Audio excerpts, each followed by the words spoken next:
Monsignor Overby. Hello. How you doing? Doing well. You hearing me okay? I hear you fine. Loud and clear. I have a new setup. Oh yeah? What are you using? No, I just I moved this setup in general, and now I'm using a headset over here, and but as long as you hear me okay, that's great. I hear you fine. What were you using before? Yeti mic. Oh, a Yeti, one of the Yeti Blue Yetis. Those are good. Those are those are the gold standard. We have those for a lot of our hosts. Yes. Yeah, but the headset is a lot of times better. I feel sometimes. It can be. The Yeti takes a bit of some mic discipline to work up to. You got to make sure you lean into it right, but not too close. You probably need a pop filter with it to keep the P's from popping all the time. Whereas the headset, it kind of tracks with your head. It's a little bit easier.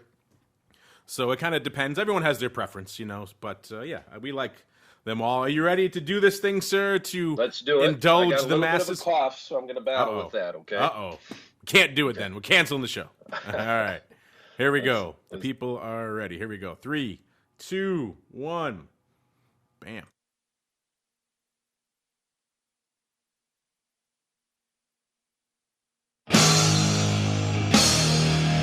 You're listening to the Options Insider Radio Network. For more quality options programs, visit www.theoptionsinsider.com or search for Options Insider Radio Network in your podcast provider of choice. Listeners can also access all of our programming through our mobile app, available in iTunes and on Google Play. Don't forget to follow along with your favorite programs and submit your own questions for the hosts at twitter.com/options. Facebook.com/TheOptionsInsider or via questions at TheOptionsInsider.com. Welcome to the Options Playbook, the program where we break down cutting-edge option strategies and explain how you can incorporate them into your own portfolio. Whether you're looking to grow your capital with some offensive maneuvers or protect your investments with defensive plays, you can find them all in the Options Playbook. The Options Playbook is brought to you by Ally Invest. Anything mentioned today is for educational purposes and is not a recommendation or advice. Options involve risk. Please refer to ally.com/invest/disclosures to review additional risks involved with trading options. Securities offered through Ally Invest Securities LLC, member FINRA and SIPC. Now, let's open the playbook and get started. All right, everybody.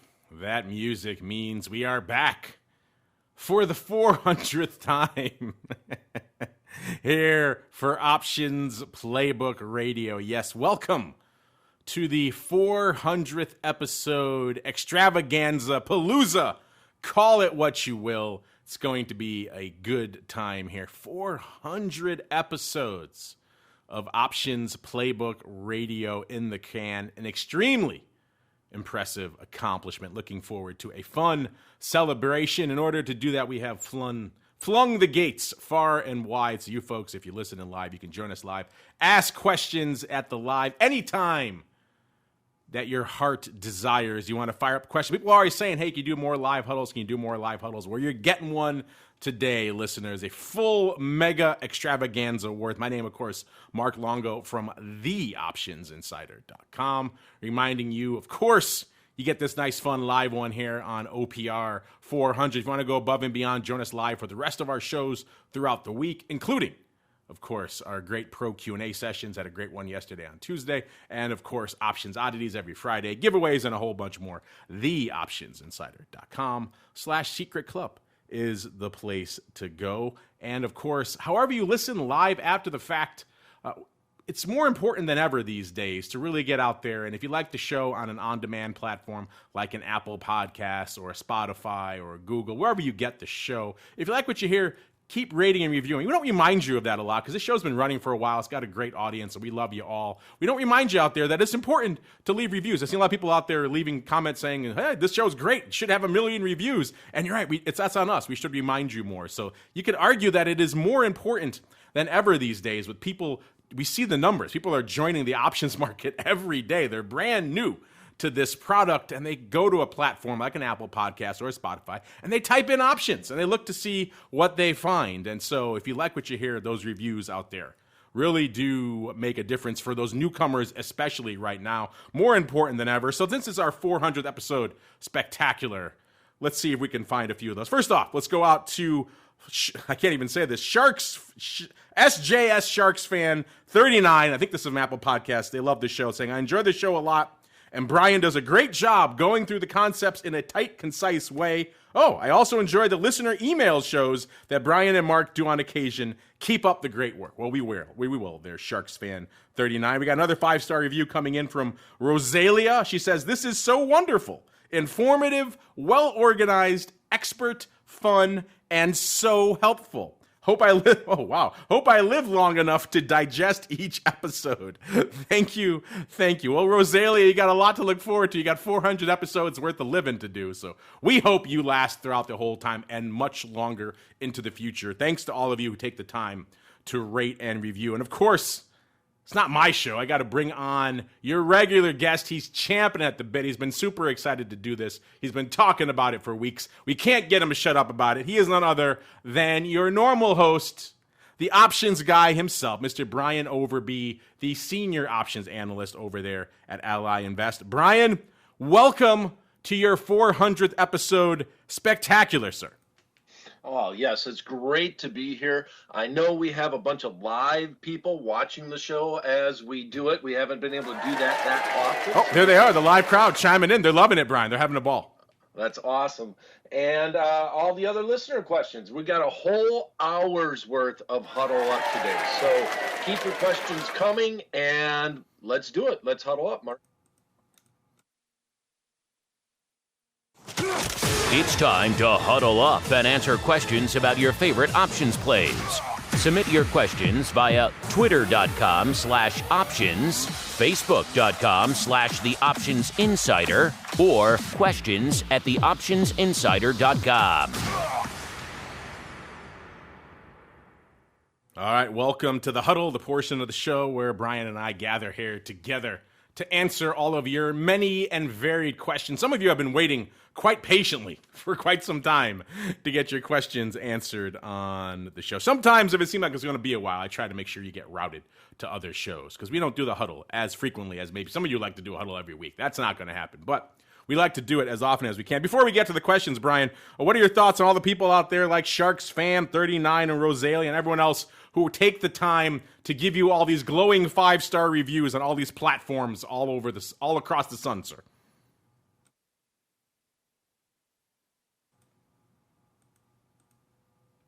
Can you hear me, Brian? You there?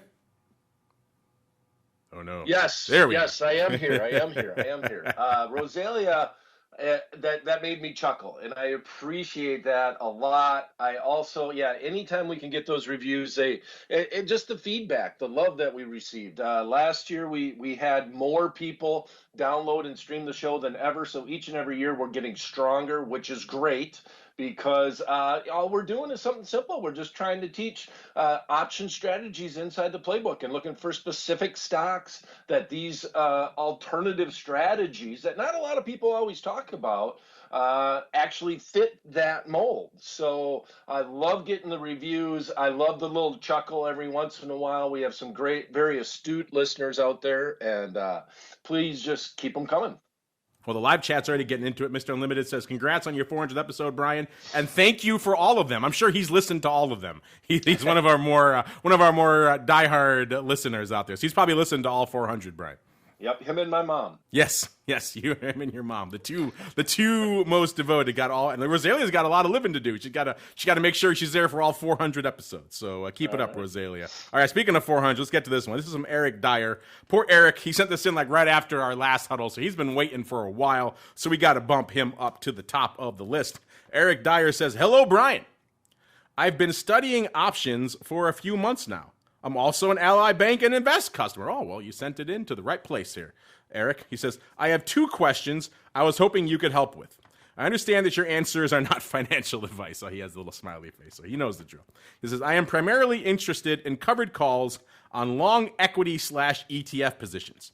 I want to generate some moderate income off of those to reinvest.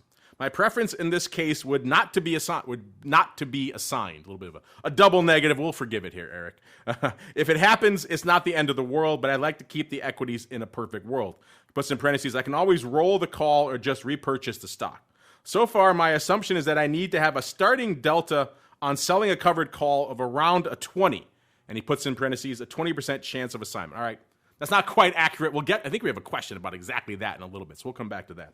He says, that would also depend on some technical analysis / volatility, and I might bump that up or down a little based on the technical analysis. As a thought, is the 20 delta a good starting point for this strategy? And he has a second point for his question here. He says, also, I am curious on assignment if the expiry price falls between the strike and the buyer's break-even point. For example, I sell a call with a 70 strike. If the stock closes at 72 on the day to expire, let's assume the buyer paid $3 for buying the call. His break-even is at 73. My thoughts are it would be highly rare to get assigned if the expiration price falls between the strike and the buyer's break-even. He's probably closing that option instead of assignment. Would that be an accurate assumption? Thanks a ton for all your content. They have been a huge help to reinforce the research I've been doing for a little while. Regards, Eric. So, Brian, a bit of a twofer here. Maybe do the second half first. That's kind of easy about the whole break-even thing. And then he also wants to know, what are your thoughts on having a covered call strategy around a 20 delta, sir? All right, so we're going to the break-even first. With that said, when you think about this, you have to think, a lot of people like to think that options is basically a zero-sum game, in that you have one person, you sold the option contract, that person bought the option contract, and then you live in a vacuum with that person going all the way to that expiration. I think that kind of sums up the scenario that Eric put together here. And that's not necessarily the case. It's not a hot potato that at the very end, it's going to end in somebody's hands, and either it's going to expire worthless and they're going to lose money, or they're going to sell it and they're going to make money, or they're going to be assigned. So bottom line is that if an option contract is 1 cent in the money and it made it all the way to the expiration date, the odds of you getting assigned are extremely high. As a matter of fact, the Options Clearing Corporation automatically exercises on your behalf. So we've actually had the opposite kind of happen to long call buyers, and this is almost a warning to them, that they kind of forgot about it. They thought it was out of the money. They're like, we're just going to let it expire worthless. And all of a sudden on Monday morning, they wake up and they have 100 shares of that underlying stock in their account, and the stock is down, because basically it was 1 cent in the money on Friday. They got assigned, and now they're complaining because the stock is actually down and they thought it would expire worthless. So the rule of thumb is that if it makes it to that expiration date, if you have open interest in those option contracts, you can't think about that initial person that actually bought that option to try to decide if you're going to be exercised or assigned. Basically, if it's 1 cent in the money, you will, and I'll say 99%, because there is a human element here that, like I said, might call up their broker and say, I don't want to be exercised. And so there's a 99% chance that you will be assigned on that option contract. So with that said, I almost turn this question around and make it more of a warning for an option buyer to, if you don't want to be assigned on that contract, either go out and close it, or make sure your broker knows that you don't want to exercise that. It's still your right. And you, as a buyer on a very, very thin in the money option contract, needs to not fall asleep and be aware that you could be assigned automatically by the Options Clearing Corporation. All right. I think that sums that up. Went in a lot of detail there, Mark. No, that was a good one. He's been waiting for a while, so Eric deserves it. And you're right. How nice would that be if it all came down to what the other counterparty wanted to do, and you could just plan accordingly? But no, yeah, Brian's right. The OCC, at the end of the day, if you're a penny in the money, those options are pretty much going to be exercised, automatic exercise, like Brian said. There is a small probability that it won't hit you, but 99.9% of the time they will. So plan all of your strategies once you're in the money. Those options are going to be exercised. Anything else is madness. Great question there, though. What was that? Eric. So we have Eric Dyer. Then we have Tom Dreyer. So maybe distant cousins. Tom wants to know, hey, Brian, congrats on 400. Is Ally planning to list the nanos when they launch? And what do you think about an option with no multiplier? So a bit of a three-parter here. He's very succinct, though. I like this. So he congratulates you on the 400th episode. He wants to know what you think about options with no multipliers, and then also, are you guys going to list the nanos? So a three-parter, sir. Okay, but we got to go back to Eric. We need to answer his first question. Oh, he didn't answer the first question? Oh, you just doing... Oh, that was just the second part. You're right. Yeah, I know I got a little long-winded.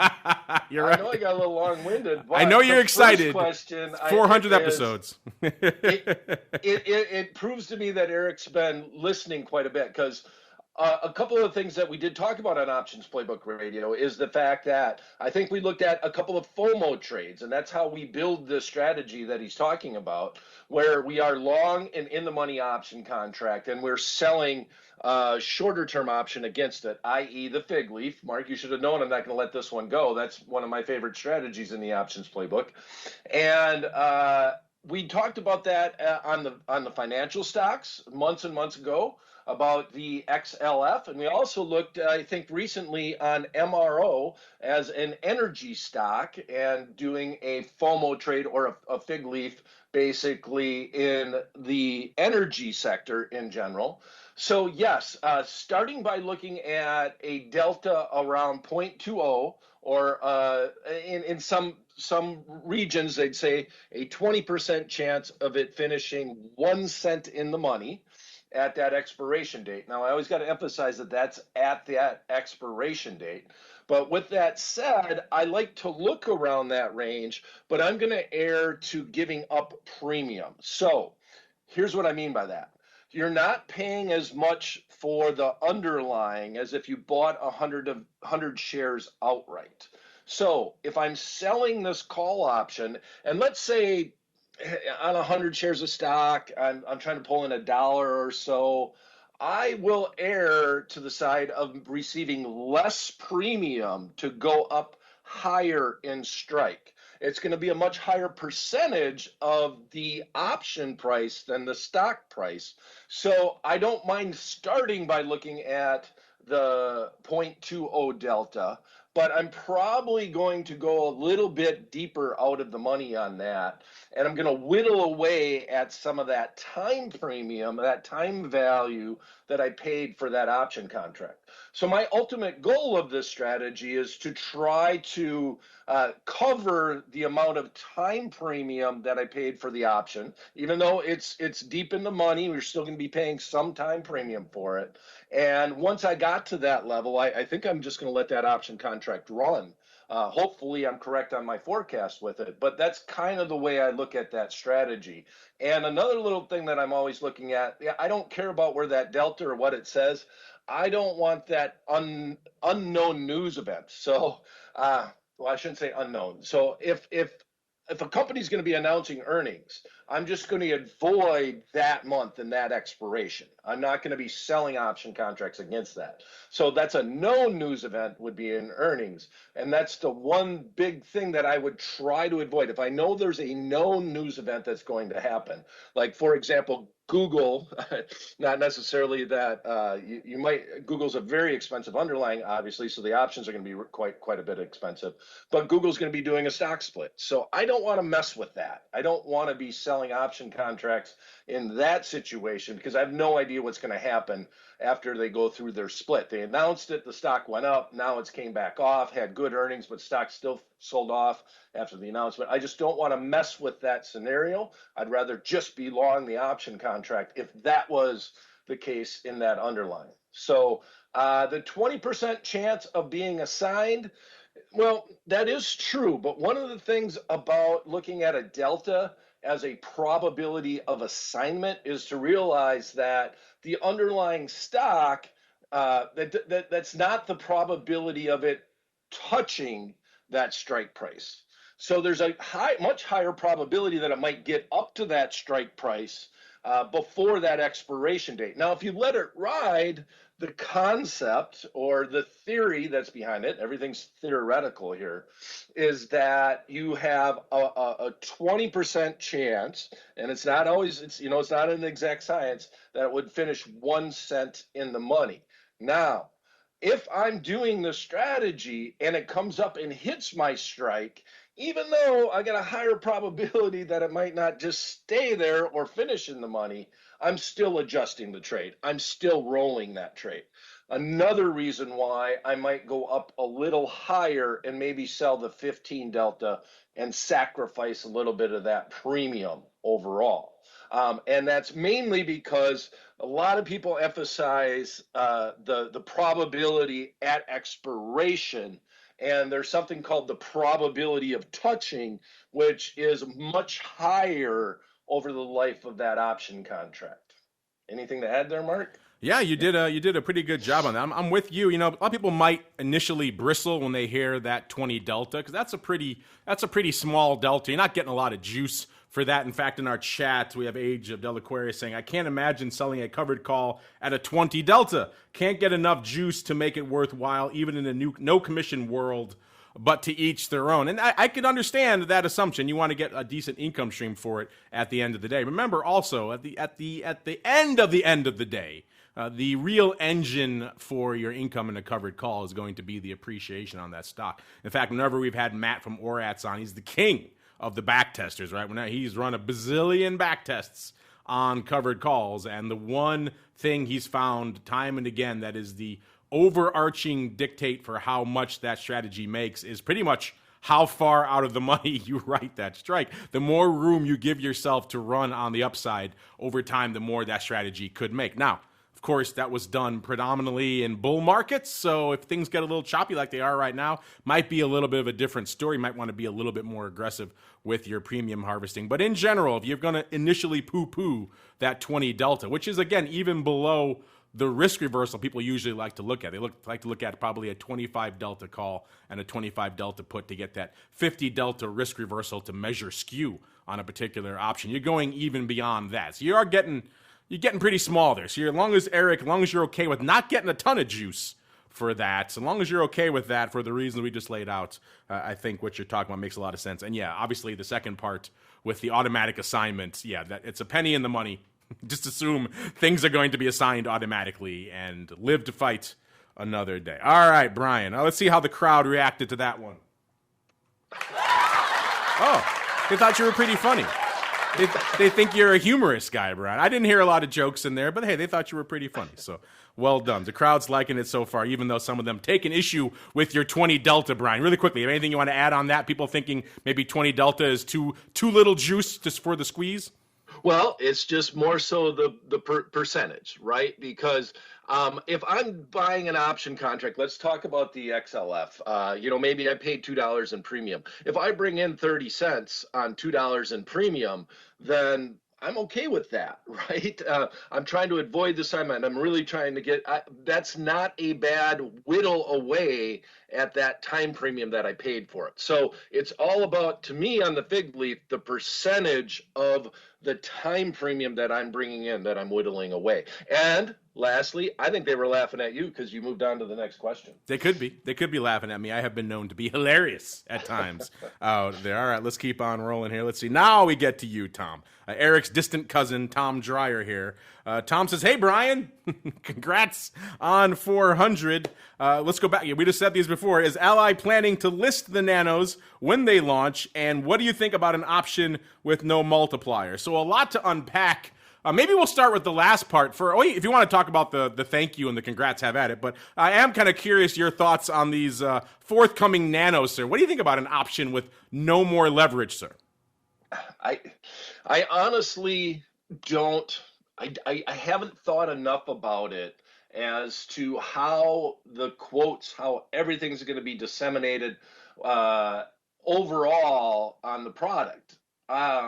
So I, I like the concept, but one of the things I don't like overall, and I didn't like, I know that a lot of the analysts on your show were okay with the minis. I did not like the minis at all. I did not think the product would succeed. I was not a proponent of it. With that said, I don't like to take the liquidity out of the marketplace. I don't want these other kind of oddball products hurting some of the liquidity, because on the big underlyings that we like to trade in the options world, you really have, gosh, I'm going to say there's really about 50 tradable, really tradable option underlyings that are out there that are available. That you can go a little deeper in that, but there are that's about the number that has true liquidity in them. And I really don't want to see that liquidity get dipped into.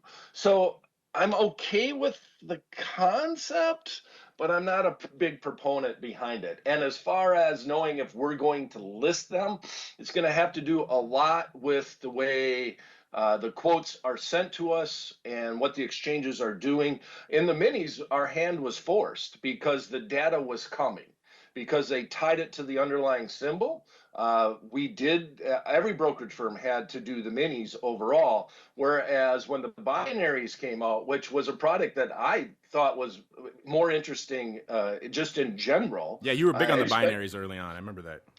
Right, and with the binaries, a lot of the brokerage firms didn't build the GUI behind it because they wanted to see if it would succeed. So what comes first, the chicken or the egg? But we were not forced to do it by the exchanges because you had a different underlying that represented that binary. But I like the concept of the binary a lot more than this product, just in general.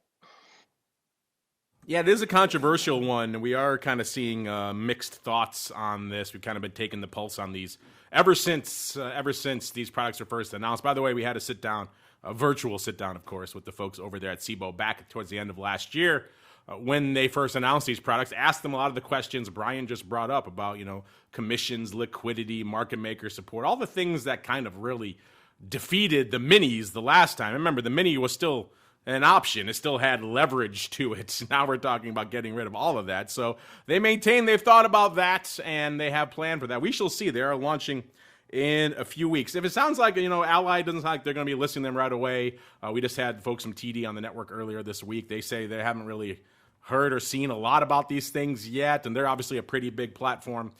So if I'm not hearing a lot of demand or interest on the brokerage side from their clients, which is not a great thing. And again, this is kind of a product that's still kind of in stealth mode. I'm still waiting to see the big rollout of nanos. You think they want to put some muscle behind these things, but so far it seems like we're the only ones talking about them right now. So I guess well done to them for our hardcore audience. But beyond that, we shall see. Good question though, Tom. We shall wait. We shall see. It's only less than a month away now for the launch of an option. Is an option with no leverage? Is it still an option? I put that out to you. A thought question for you folks. Listen, let's go on out here to, speaking of thought questions, this one comes from Mr. Deedle. Mr. Deedle says, well, first let's see what the studio audience has to say about Brian's response to that last question. Oh, they're just, I think we juiced them up with something before the show, Brian. I think they had a few beverages maybe, because they're a pretty happy bunch. They're just loving whatever you're throwing down out here today. But let's see if we can keep the trend going with Mr. Deedle here. He says, am I right in assuming that options will never get above level 3 clearance? What would that even be? Well, that's a good question, I guess, Mr. Deedle. If we were to go above and beyond the tier 1, tier 2, tier 3 types of clearances that we have now, which is something people have proposed. In fact, in the heat of all the GameStop madness, people thought maybe we need to revisit how options, the approvals we have for options. So, Brian, what are your thoughts here from Mr. Deedle? Do you think options will ever get above level 3? And what would the additional levels, what would they be? Yeah, I don't know. Because I've gone back, there's no real good way to try to figure out the levels overall, because a lot of times when you're thinking about options in general, The Options Clearing Corporation says you need to be at a higher level to do a long call spread as opposed to just buying an out of the money call option. But then if that were the case and they say, okay, we're not going to let you buy out of the money call options, these highly leveraged speculative things, you could just do a long call spread and close out the short side, right?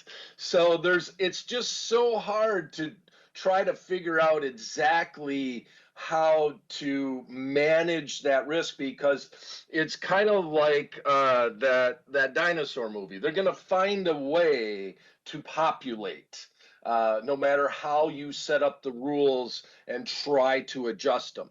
So I put some thought in it as I try to manage risk with our firm in general, and I don't have a good solution for the different clearances. Now, I, in general, would like to see a way to try to, the out of the money option contracts for the beginning option trader. It's such a catch-22, because the one person that comes in and they buy it on a meme stock, they might not have made $1 million if you didn't allow them to do it. And then you got the reverse scenario where 95% of them lose money on it overall. But you don't always hear about those people that lost everything on their first trade, but you do hear about the ones that made $1 million on one trade, right? You hear that over and over again. So trying to figure out the levels is just a real tough thing to do.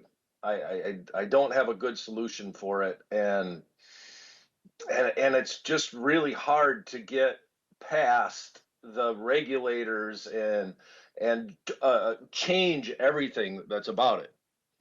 I don't know what else to say, Mark. Yeah, it's a difficult. I put thought into it. I really have, but I don't really have a good answer. It's a difficult process. You're right, because there are so many things. I was kind of with you. I think we talked about this last year in the height of the meme frenzy on the show, that it seemed like there was more of a groundswell of support for doing something. Maybe the old 1, 2, and 3 was kind of antiquated. Maybe we need to revisit how these things are set up. Some people thought about maybe some sort of basic options quiz when you open an account to see what your kind of level is, or maybe gating you to certain trades at the beginning, and over time you can kind of do more, or other types of approaches have been floated out there. And it's a challenge. And also at the same front, expecting all of these brokerage firms and everyone else to kind of gate all these customers. At the end of the day, they have a fiduciary responsibility to make sure people don't take on too much risk, but they're also a business. They don't want to say no to all these customers coming in. So it's a big challenge to put on the brokers as well, to say you have to, all these people are flooding to your platform and you have to gate them all and bounce them all and tell them all no.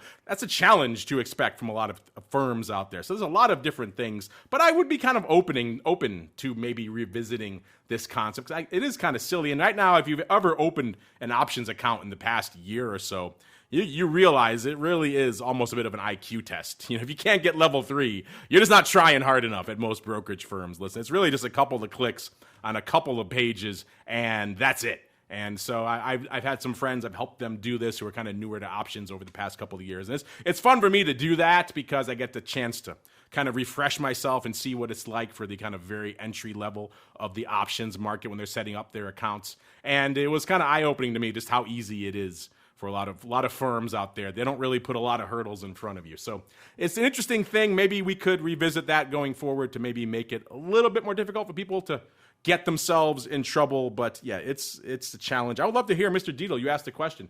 I would love to hear what your proposals are. If you guys in the chat, if you have a way you think this should be done, if you're listening after the fact, you have a suggestion for how you think options approval should be handled, you think the current way is pretty much okay, we'd love to hear from you folks. Hit us up. Let us know. Let's see what the studio audience had to say to that one, Brian. Ooh, they weren't fans of that one, Brian. Oh, I think maybe they ran out of the bet. We got to set another waitress around, another round of beverages. I think they're running out here, Brian. They're getting a little surly. So let's keep rolling into the next question. Let's see if we can keep them hopped up here. This is from Meets. I recognize that handle. One of our secret club members. Meets with a Z.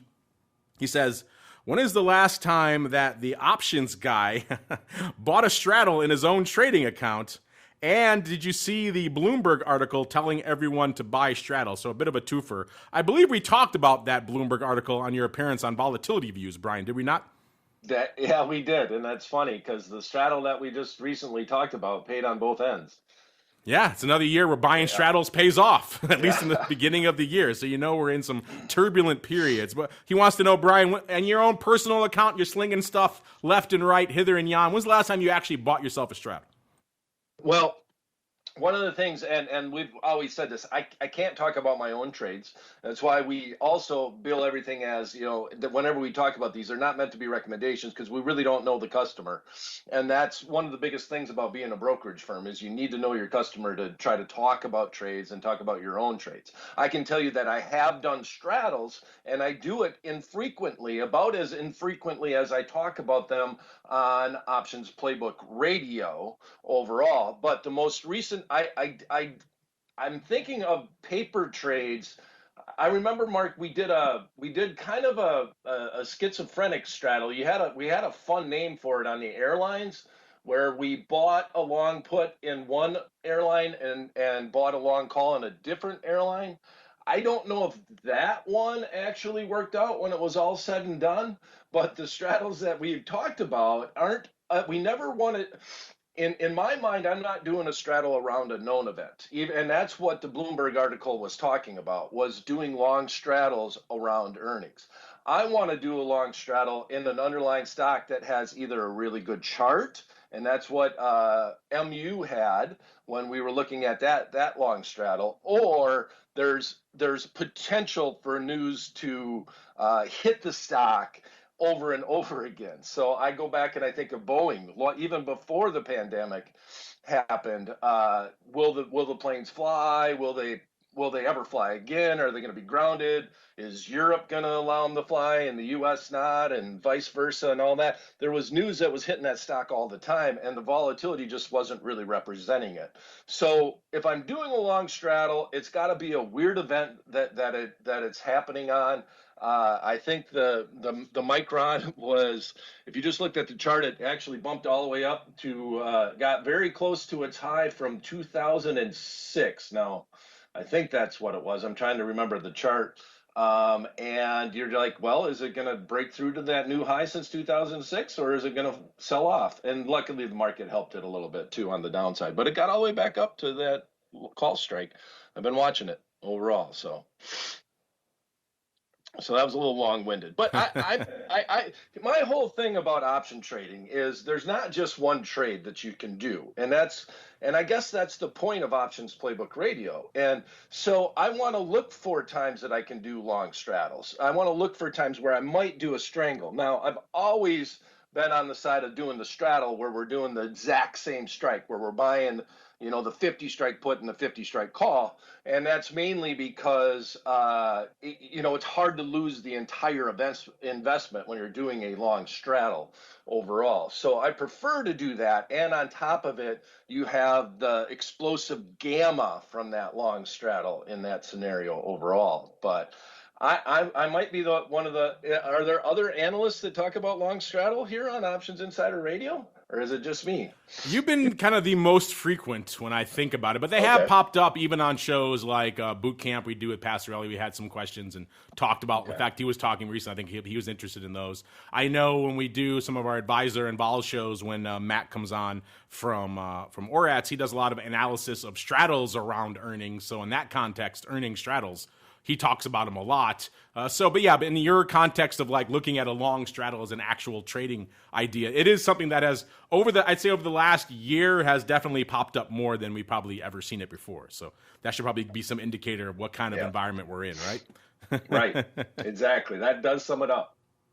Ooh. Oh wow! Crowd. What's up with the crowd? Man, they're a judgy bunch today. Okay, we got to send another round of drinks, maybe some shots, because these people are starting to sober up, and it's no good for any of us, Brian. All right, let's keep on rolling here. By the way, I'm sound distracted is because before the show, our producers sent out a GIF of Baby Yoda dancing to celebrate your 400th episode spectacular, and it just popped up on my screen again, Brian, and it's just making me laugh. So who doesn't want to see a dancing Baby Yoda on their screen all day? All right, let's keep on rolling here. Let's go out to Elysius. Hope I'm pronouncing that correct. Well, this goes exactly what we were just talking about, Brian.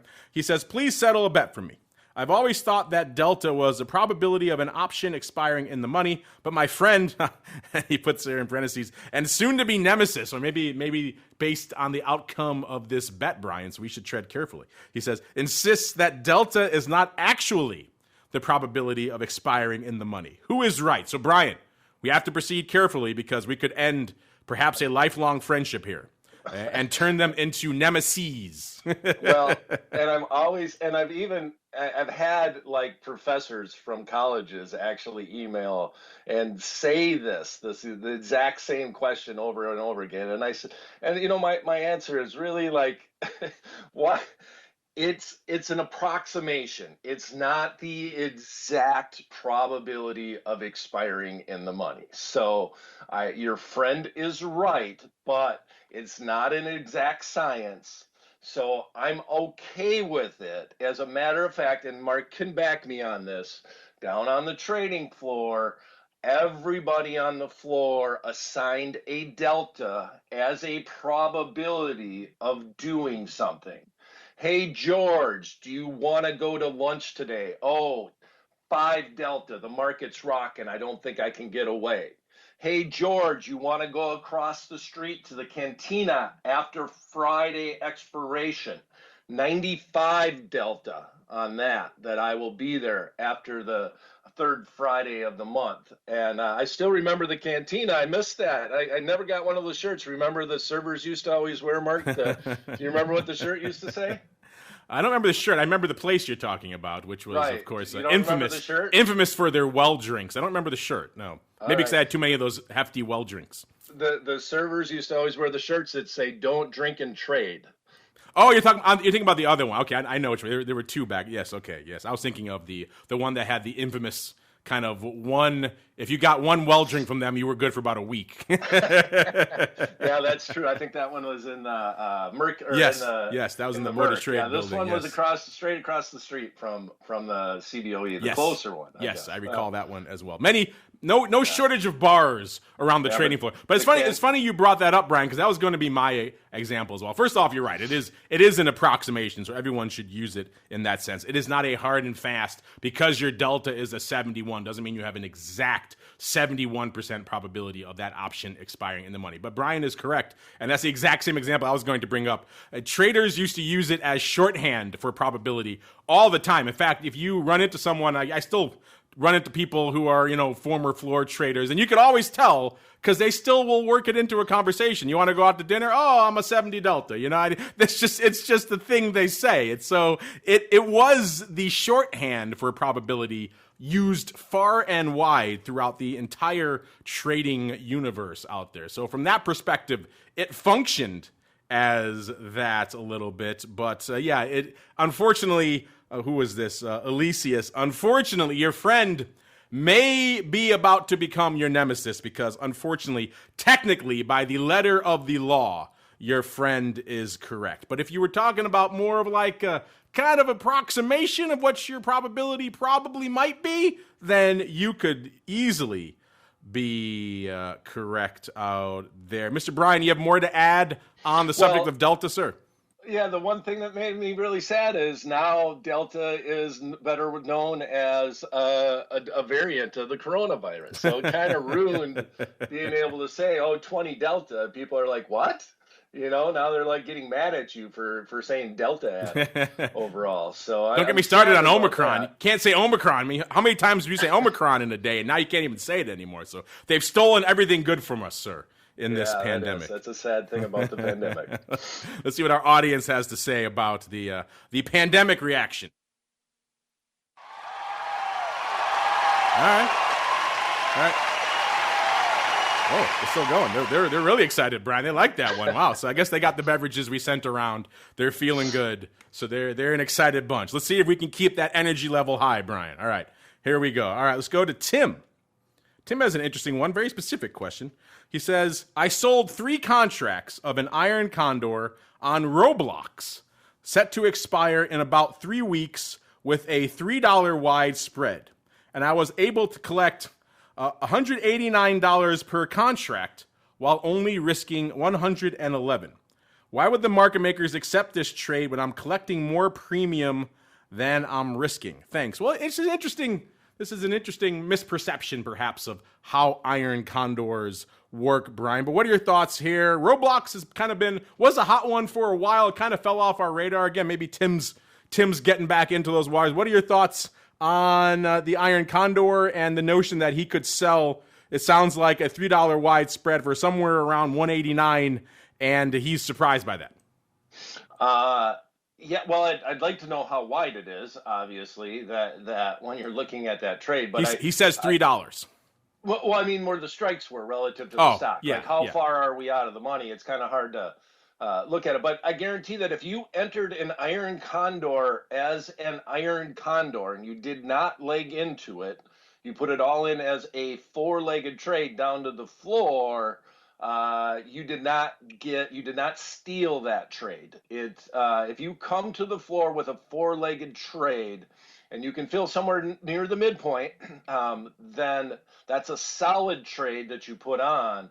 But the odds of you breaking the bank on iron condors relative, just as you come to the floor with four legs, and that gives the market maker, because you're on that trade, you're most likely trading with a market maker, and it gives them the time to look at the market and see what's going on and then react and then make a quote on it.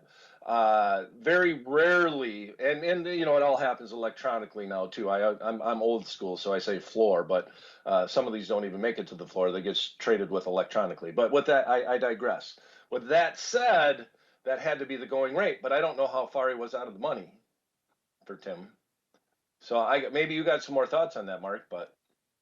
Yeah, this is interesting. I'm trying to see when this came in. This came in sometime between our last huddle and now, so I don't know exactly when the period was that he was putting this on in Roblox. I'm going to guess maybe towards the beginning of the year or something along those lines. So it could have been a different environment in Roblox. Roblox is one of those meme names. Remember, listeners, an iron condor is going to have the four legs, effectively the out-of-the-money call spread and the out-of-the-money put spread. And those meme names, you saw a lot of those call wings get jacked. So you're selling effectively four legs and doing that. You're saying you got a nice hefty premium for all of that. I'm guessing, again, you don't give us any more specifics, like Brian said, the strikes, the actual expiration, any of that kind of stuff. So we have to kind of intuit a little bit here. But I'm going to guess probably a decent amount of that premium was probably in one of those wings, probably the call wing, given how these meme names trade, and maybe the put wing, you sold it for not a heck of a lot, and it still nets out to a decent amount. There's no written rule, unlike, let's say, a butterfly, where you're never going to be able to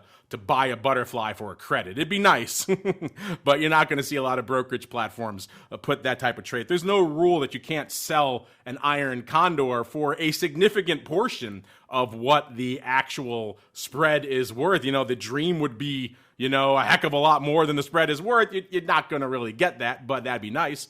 But the fact that you got a decent chunk probably means there was probably one leg that was extremely bid, and you got to take advantage of that and harvest a decent amount of premium. So yeah, I would be happy with that. I wouldn't be exactly questioning. It wasn't like you got $3 for it, so there still is some risk to it. So yeah, this is a trade that could easily make sense given how the skew is lining up and everything else along those lines. O'Brien pointing out that Roblox not having a good day today. So hopefully, Tim, you've taken this off. Give us some feedback on what you actually did. Again, if you ask these kinds of questions, listeners, specifics will always help you. So strikes, amount, I get the premium, that's nice, but what month, what strike, when you actually put this up, how far it has to go, all those things will help us help you at the end of the day. So Brian, it sounds like let's hope he's doing all right, and it sounds like you have some more thoughts on iron condors in meme stocks, sir. Well, in general on meme stocks, because I do remember this, because if you remember, a lot of people were, and I didn't really like to see this, but they came out and they kept saying, oh, all these people are going to lose all their money. This is just a horrible way to invest, but they got it right. I mean, they saw an opportunity. They were able to persevere, and a lot of these people that were pushing up these meme stocks did pretty well with it. And the reason why I want to bring it up is because you brought up skew, and that triggered something, because this is one time where the marketplace has, they know how to price things. And the meme stocks had came up, and with their volatility, they came screaming back down for a little bit. And everybody thought that, oh, okay, this is over with. They're going to go back to where they started, yada, yada, yada. Well, I looked at the option contract. Specifically, I had a reporter call me and ask me questions about it. And I said, well, if you look at the way that they're pricing these out of the money call options, this isn't over. The marketplace had so much skew on the call side, it was just basically screaming that this type of move is going to happen again. And lo and behold, within the next 3 or 4 weeks, that stock was all the way back up to the ties again, or the stocks in general. A lot of the meme stocks, I'm not going to say one specifically overall, but it's amazing how, based off how market makers are pricing these things, based off of what's happening in the marketplace. It's not always that transparent, right? Like Apple, you see volumes, you see things like that. It's really hard to try to get any hint as to where Apple's going to go to next from looking at the volatility skew in it. But in these meme stocks, and it was on both sides, it was on the put side and the call side, it was just screaming that another big move was going to happen, and it was leaning towards the upside. So when you're looking at these prices, you're not going to fool the market makers. It's that. I guess that's the moral to the story. And we can move on. And you're right, Brian. I happened to pull it up while you were talking Roblox here, and man, this is atrocious. Down 26.5% today, over nearly 20 handles. 53.87 is where it closed. The headline is, Brian, because they just had earnings, obviously. The headline is Roblox stock logs worst day ever as kids put down their devices. So that's a rough one. So Tim, let us know how that worked out. I'm going to take some solace in the fact that you sent this question in a little while ago, so I'm going to hope that this one has already rolled off the board. But given this move, maybe some of that juice you got in that iron condor, maybe some of that was a little bit merited. Wow. So let us know how that worked out for you, Tim. Let's see what the audience is saying about that one. All right. Yeah. They're liking it, Brian. We got it back. So we'll see if we can hold their attention as we keep on. They're a fickle bunch, this studio crowd here. Let's go to MLB Freak. I wonder what he likes. MLB Freak says, I like this position. I like this question. Why do my options positions P&Ls, let me say that again. Why do my option position P&Ls always get wonky at the end of the day? Brian, he's trading it up all day long. He gets to the end of the day. I'm probably assuming from his question right after the close. Why do his P&Ls get weird then, sir? And it's going to be different at every brokerage firm. There's never a great solution for this with option trading. Do you base it off of the last trade? Do you base it off the bid ask? How do you mark an option position at the end of the trading day? Do you try to calculate a mid price that doesn't even get quoted, which isn't necessarily a real price? So what happens is, usually as the market closes, as soon as it closes, the bid-ask spreads widen. Then the brokerage firm has to decide if you're long an option contract and you were to liquidate your account tomorrow, what price would we give you? Right? Because they're marking things to the market. You would get, if you were in a margin account, how you mark that trade determines if you get a margin call or not overall. So there isn't a great answer to it.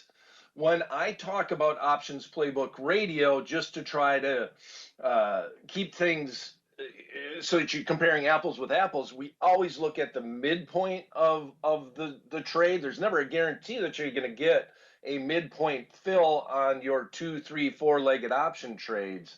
But it's so hard to tell exactly where you're going to get the fill. And the brokerage firms, since the beginning, you should be happy, because back in the day when I first started trading options, that was a huge problem, trying to mark that option to a valid price at the end of the day. When the markets open, the markets are tighter. It's just a little bit easier to do overall, but this has been a big problem since the beginning of time, and I don't know what the actual solution is. Because if you give the person the midpoint on their trade and it's a margin account, you're effectively giving them more buying power overnight. So if you understand, it's more so about how you treat a margin account, but you're not going to mark the margin accounts different than the cash accounts, right? You're going to use the same GUI for everything. So yeah, that you hit on it. It's a tough one. That's not going to get solved anytime soon. What I would ideally like to do is I'd like to be able to give them both numbers, right? I would like to take the time to give them the midpoint and say, here's your midpoint market value, and here's your, if you were to sell it on the bid, market value. That would be, I don't know if I've ever seen that done by a brokerage firm. The audience sending their thoughts on. I guess they're having the problems with their own end of day fills. They're running their end of day. But I get it. It is an interesting time. Sometimes myself, I'll find myself forgetting what time it is, right? And I'll be doing something else. I'll have my trading screen open. I'll look at it again. I'll say, wait a minute. How did I lose X amount or make X amount? What's going on? And I was like, oh yeah, I have to look at the screen. Oh yeah, I didn't even I know instantly it's after the close, right? Because things all of a sudden, as he puts it, got wonky. A good question there, MLB freak. Let's see what the actual audience response was. Oh, okay, Brian. They're here for it. They're liking it. They're very vigorous out there today. Well, we're kind of coming up against it, Brian. But let's see if we can squeeze in some more people here. Let's see if we can go a little bit. Let's go a little bit rapid fire. There we go. Let's get a little bit of musical accompaniment. By the way, our chat, Brian, they're not. They know what we're about. They obviously have some former floor traders in there because they all know that we were talking about series earlier, Brian, with the deliciously deep well drinks. So they all said it had to be series. So yes, we were talking about series. At least I was, with the extremely now infamous ridiculous drinks. Right. But yeah, Brian, you were talking about another place, I do recall. But there were a few lurking around the thing. All right, let's do some rapid fire, Brian. You ready? Mm-hmm. All right, let's go out to Mary first. Mary says, what's the shortest expiry available for plain vanilla options, sir? Plain vanilla. Okay, so I'm not 100% sure on that one, Mark. Is plain, just when we're saying plain vanilla, that means just an option? I mean, I'm assuming they mean like a standard kind of equity, not a crazy flex or, a crazy future binary, something like that, right? Option. Yeah. Binary, you can get 5 minutes, right? So. Right. Well, if you're in the indexes, you can get almost any expiry that you want if you're talking about the SPX option contracts. But in general, right now, if you're talking about an underlying stock like Apple, it's the weekly. It expires on a Friday. They introduce it. Now the weeklies go out a month in time now, but they still call them weeklies, so that gets a little bit confusing because they started as 1 week option contracts. But that is the shortest expiry on a underlying stock. Now, if you're looking at the index options, man, you got ones that expire at the quarter. You have some that expire on Wednesdays, and that's mainly because of VIX option contracts. You got a few that expire on Monday because it's the end of the quarter. I'm going to say 1 week, and I'm not even 100% sure if I'm accurate on that. What do you know the exact answer? I think it is 1 week. Yeah, I mean, for listed stuff, it is stock options. It is 1 week, but you're right. In the equity, in the indices now, they are pretty much, SPX is going daily pretty soon, right, and stuff. So effectively, you can have a daily expiration just about any major product that you're looking at now. So from that perspective, you can come in and have a product that will be expiring tomorrow in most major, certainly in the indices out there. But if you want just a standard, you buy it when it's listed and you go to all the way to expiration, then a week is probably, if you want to get intraday, then you're talking about, like we said, the binaries and some of these other things that have a listed lifespan of less than a day. There still really isn't anything like that in the traditional options market. Obviously, you can come in at the end of the day when an option's about to expire and trade it with like a half an hour left and kind of build your own short duration contract that way. But in terms of when it's listed until expiration, yeah, you're not going to get anything shorter than a day yet. But hey, we're getting options with no leverage soon, so who knows what's going to happen from an intraday perspective. It's all on the table now, listeners. Let's go out this. This is another good rapid fire question. This comes from USA Patriot. They want to know, Brian, what is ADV? They have no idea. Is it average daily volume? Yes, winner, winner, chicken dinner. You win, sir. Yay. There you go. You're getting the hang of this rapid fire stuff. All right. I'm getting there. I got to admit, I was a little nervous about that. I like to throw you curveballs sometimes. Here's I don't know how rapid fire this is, but we'll try to squeeze it in. Tom from Telluride says he's interested in taking a class or understanding or dissecting the math behind the Black-Scholes model. Where can he find this, Brian? Well, my first question is lie down until the urge goes away. Because I don't necessarily know why you want to do that. But there is the one book that's out there. Because as far as individuals are concerned and trading options, trying to figure out the Black-Scholes pricing model or implied volatilities, that's not it. We're buying to try to make dollars. Market makers are buying to try to make nickels and pennies. And so breaking down that model is important to them. But if you want to, it's a friend of mine, Shelley Natenberg's Option Pricing and Volatility. That's the book you want to read. It is the Bible of the trading floor. And it's Sheldon Natenberg if you want to get specific on the author's name. That's the Bible. Natenberg, Options, Volatility, and Pricing. That is still the Bible. When we did our Options Boot Camp kind of book club, it was the number one recommendation. But just about everybody who's a professional in the business still is Natenberg. Not exactly, it could be a little dry reading at times, but it'll get you there. All right, let's go with this one here, Brian, from Bullseyes 7. Love the elite speak. It says, are options worth it for day traders or just for swing traders, Brian? They're for everyone. Options are for everyone.